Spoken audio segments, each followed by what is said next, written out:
Merci Béatrice. Alors, je suis plus familier du sujet des multifocaux que de la monovision, mais ce petit travail, enfin cette réunion, me donne effectivement m'a donné l'occasion de travailler un petit peu la monovision. Alors, vous savez ce que c'est compenser la presbytie en corrigeant par un implant, donc deux sacs, là, en ce qui nous intéresse, cristallin, un œil pour la vision de loin, l'autre pour la vision de près. C'est la méthode, comme tu l'as dit Béatrice, de chirurgie réfractive la plus ancienne, avec les limites bien connues que sont la vision stéréoscopique, la dominance et parfois la vision intermédiaire selon la puissance utilisée. Alors on peut séparer la monovision classique, celle qu'on va développer pour l'essentiel, avant de voir les autres monovisions, avec bien sûr l'émétropie de l'œil dominant et une myopisation variable entre -1 à -2,75, rarement au-delà, de l'œil adelphe.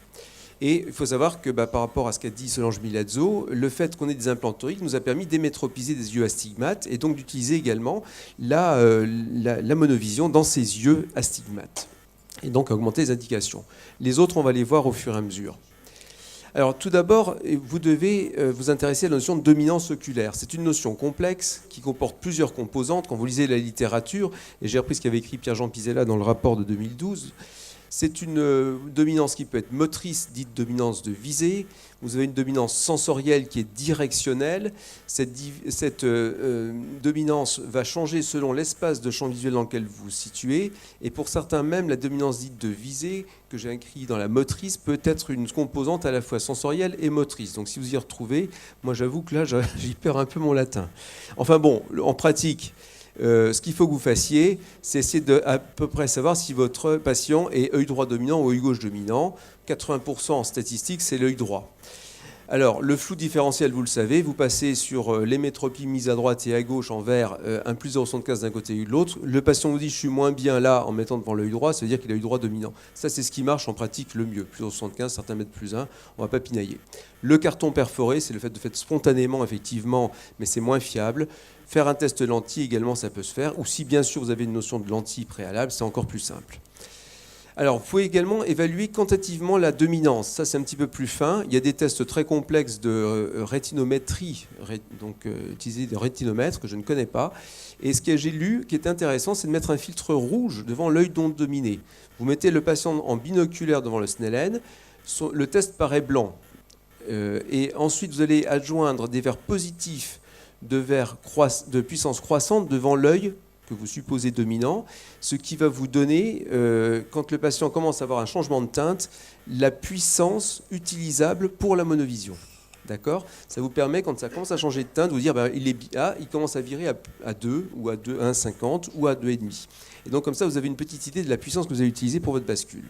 Alors les indications, c'est quoi ? C'est le fait de ne pas pouvoir, bien entendu, le patient qui ne veut pas porter de correction optique, ça tombe sous le sens. Mais également le patient surtout qui ne veut pas avoir de multifocalité par crainte des effets optiques. Certains ont eu le voisin, il a eu un implant, mais du coup il ne peut plus conduire la nuit. J'ai pas envie de ça. Qu'est-ce que vous me proposez ? Et puis vous avez les contre-indications et multifocalité, bien entendu, qu'elles soient médicales ou par des exigences visuelles particulières. On dira un mot après.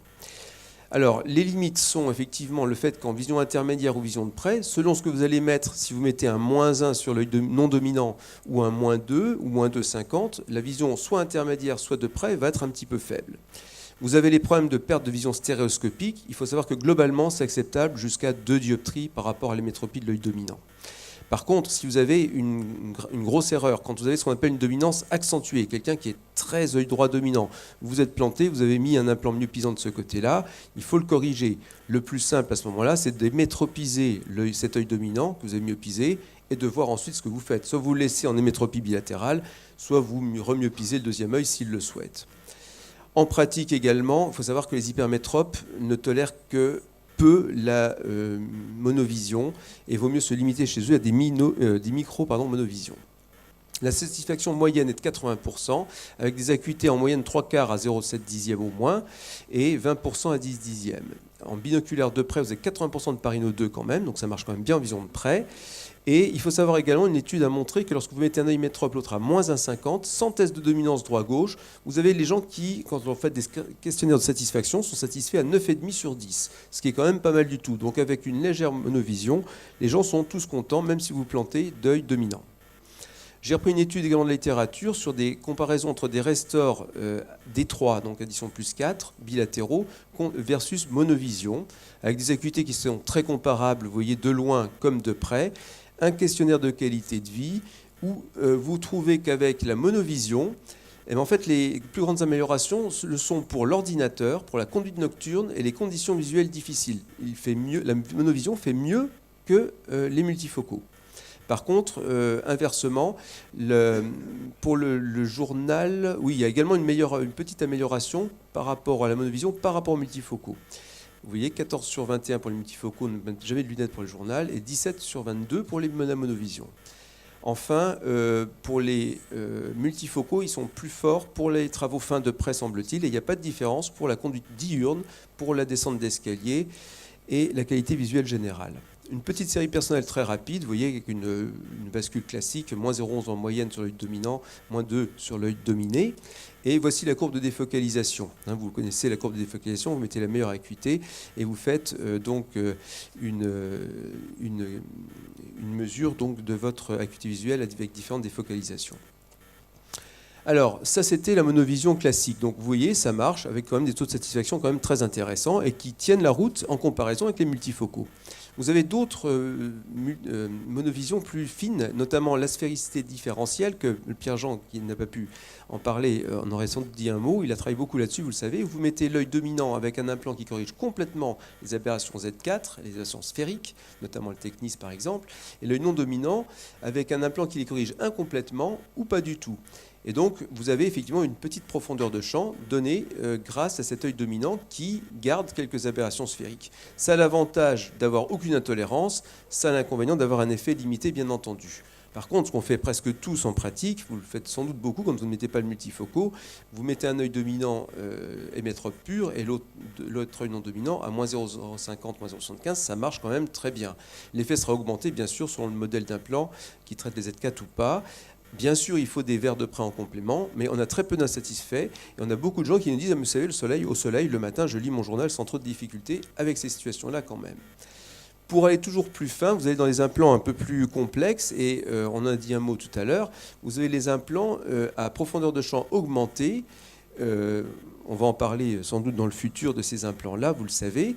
Eh bien, lorsque vous utilisez ces implants qui ont même, vous voyez que c'est un implant diffractif, mais monofocal. Attention, c'est parce que vous voyez ces stries que c'est un multifocal, c'est un monofocal à profondeur de champ augmentée et qui vous donne, vous le voyez sur cette courbe, une profondeur de champ intéressante. Eh bien, lorsque vous mettez un peu de myopie sur l'œil non dominant, vous allez améliorer les performances de près, vous voyez ici. Quand vous mettez moins 0,50, on gagne 0,07 logmar.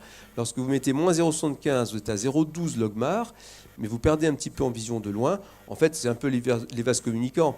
Et de même, quand vous montez à une dioptrie sur ces implants pour champ augmenté, vous perdez à 0,16 logmar de loin, mais vous gagnez à 0,17 de près.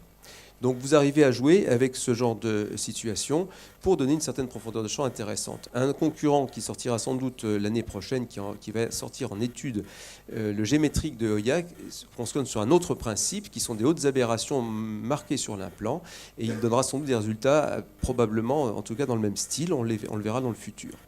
Tout ça pour conclure que, comme en multifocalité, les clés du succès de cette monovision sont la sélection du patient, bien entendu, Serge vient d'en parler, avec la notion de dominance qu'il faut rajouter, la notion d'information, bien entendu, bien connaître les limites de cette monovision, et la customisation.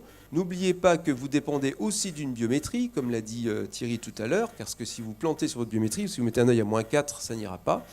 Et enfin, donc on voit de plus en plus, on évolue sur des monovisions plus sophistiquées, et notamment ce que j'appellerais à valeur réfractive ajoutée. Je vous remercie.